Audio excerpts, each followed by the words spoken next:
मतदाता को नॉमिनेशन का प्रोसेस खत्म होने के बाद एक वोटर इंफॉर्मेशन स्लिप दी जाती है। वोटर इंफॉर्मेशन स्लिप देने का लक्ष्य सिर्फ ये रहता है कि मतदाता को, क्योंकि कई बार बूथ बदल जाते हैं या कई बार मतदाता नए होते हैं, तो उनको वोटर स्लिप पर, इंफॉर्मेशन स्लिप पर अपने बूथ का नाम और सारे डिटेल्स मिल जाते हैं। तो वोटर इंफॉर्मेशन स्लिप पर बहुत ही छोटा चेंज करने के बाद मतदाताओं की सहूलियत बहुत बढ़ गई, क्योंकि उसमें उनका पोलिंग स्टेशन का नंबर, पोलिंग स्टेशन की जगह कोने में बड़े रूप में दिखा दी गई। पहले उनको पूरे में ढूंढना पड़ता था।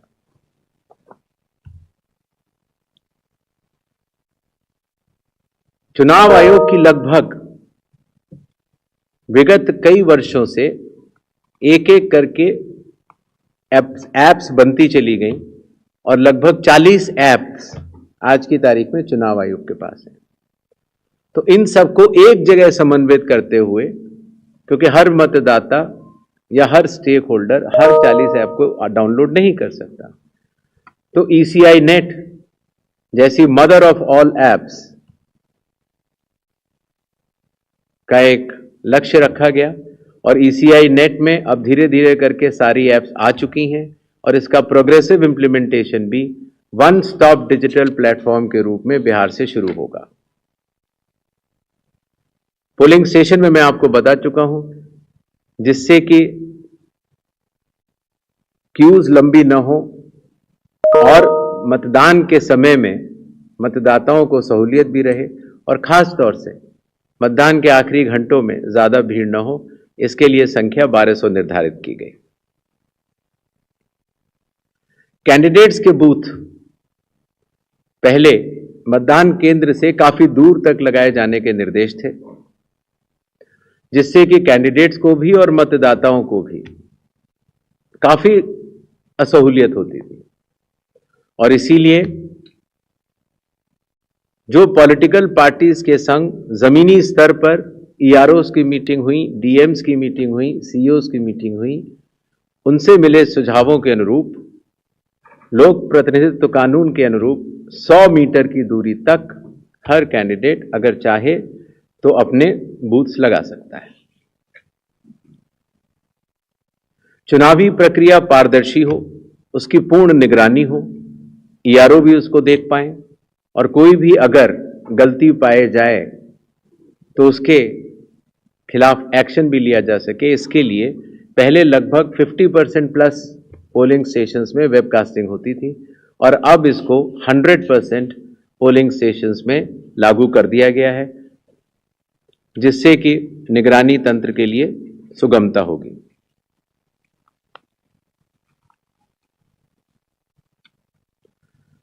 कई बार प्रत्याशियों ने यह शिकायत की थी कि जो हमारी फोटो होती है वो चूंकि ब्लैक एंड व्हाइट में आती है और जमा तो कलर्ड करते हैं तो वो पहचान में नहीं आती और काफी हतोत्साहित उनको होना पड़ता है जब वो EVM में उनकी फोटो अच्छी नहीं आती है। तो छोटा सा कदम, लेकिन इसमें फिर चुनाव आयोग ने निर्णय लिया कि एक तो फोटो कलर्ड लगाई जाएगी और साथ ही साथ जो सीरियल नंबर होता है उसका फॉन्ट भी बड़ा किया जाएगा, जिससे कि प्रत्याशियों की पहचान भी आसानी से हो जाए और मतदाताओं को सुविधा भी हो।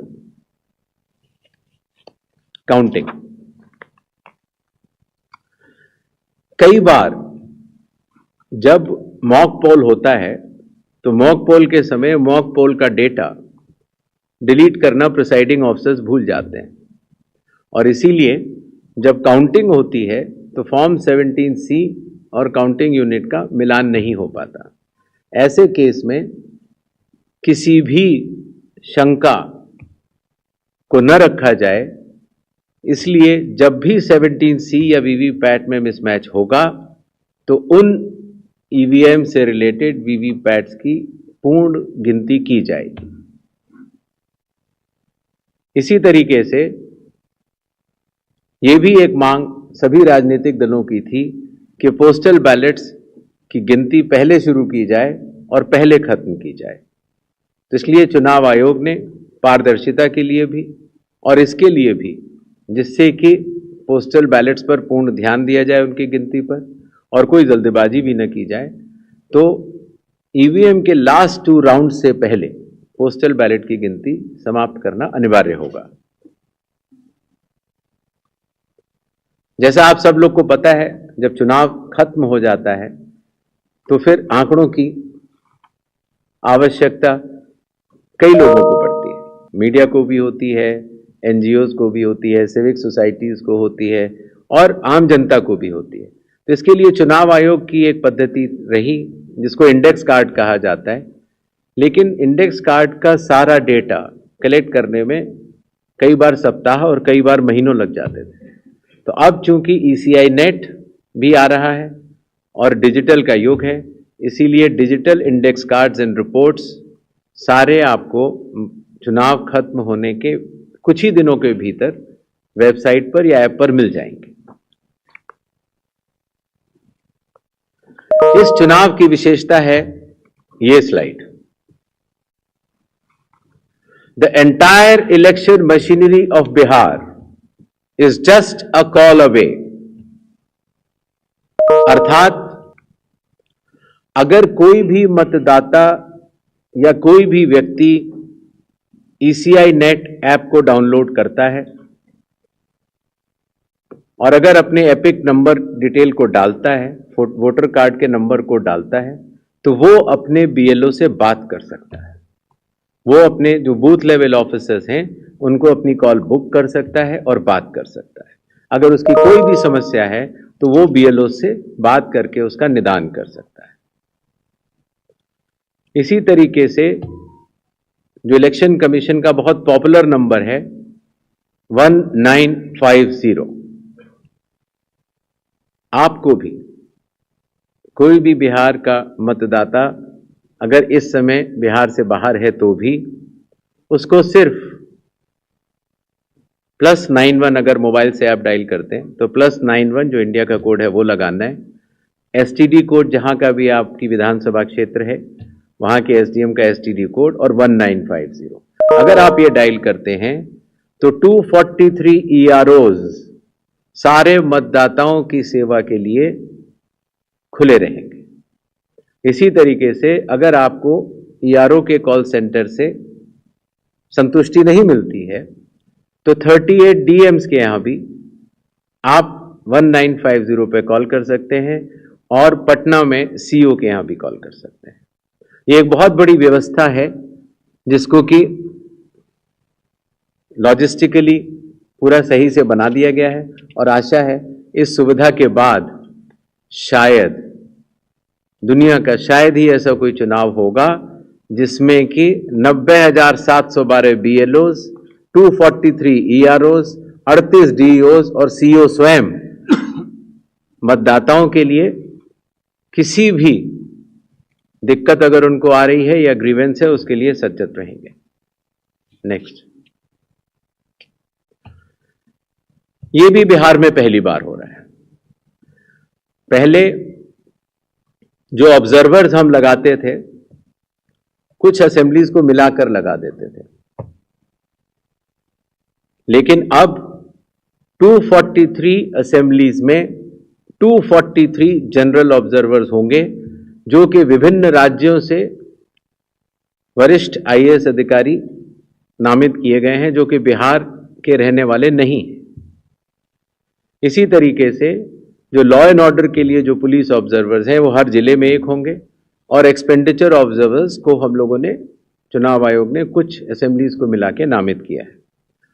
इन ऑब्जर्वर्स के फोन नंबर भी और असेंबली किस असेंबली से हैं वो आपको ईसीआई नेट पर भी मिल जाएंगे और वेबसाइट पर भी मिल जाएंगे, जिससे कि अगर कोई भी ऐसी बात है या शिकायत है तो आप इन ऑब्जर्वर्स को बतला सकते हैं। Observers of the election commission work as eyes and ears of the election commission. तो ये सुविधा भी इस चुनाव में हर असेंबली में मौजूद रहेगी। इस बार चुनाव आयोग टेक्नोलॉजी को भी बहुत बड़े तरीके से लीवरेज करना चाहता है। जैसे मैंने आपको पहला बताया पहले बताया कि ये अलग अलग ऐप्स होती थी, सी विजिल, जिसमें कि आप कोई भी एमसीसी वायलेशन की शिकायत डाल सकते हैं। 100 मिनट्स के अंदर रिस्पांस टाइम है। अगर 100 मिनट्स के अंदर नहीं होती है तो जिला कलेक्टर उसको स्वयं देखते हैं और सीओ भी स्वयं देखते हैं। Know your candidate, voter helpline app, ये सारी की सारी। नेक्स्ट, अब ईसीआई नेट पर भी होंगी।